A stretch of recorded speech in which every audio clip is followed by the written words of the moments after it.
The investigation on the basis of initial information gathered during the course of investigation, the following facts have been determined.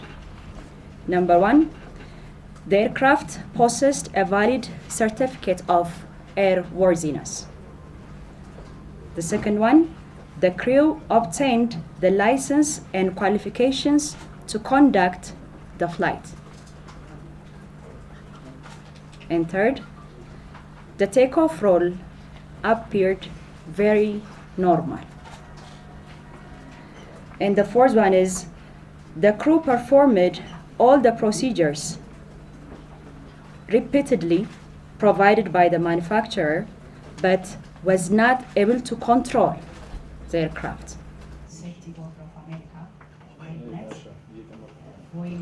Based on this initial information gathered during the course of investigation, 2 safety recommendations has been forwarded in the preliminary report. The first one is, since repetitive uncommanded aircraft nose-down conditions are noticed in this preliminary investigation, it is recommended that the aircraft flight control system related to the flight controllability shall be reviewed by the manufacturer. And the second one is, aviation authorities shall verify that the review of the aircraft flight control system related to flight controllability has been adequately addressed by the manufacturer before release of the aircraft to operations.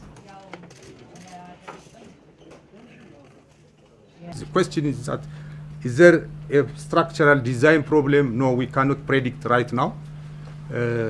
As we said that this investigation will proceed to the next 1 year or 6 years, 6 months exactly, I don't know.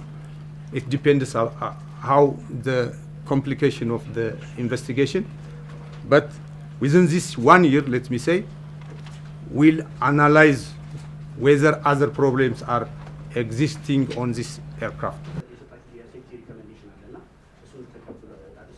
This investigation has been done by the investigation committee, which is composed of the NTSB, which includes the manufacturer, the state of the manufacturer, and the state of design, which comes with a team of 18 individuals composed of professionals from Boeing, professionals from FAA, of Federal Aviation Authority of America, was part of the investigation team as well.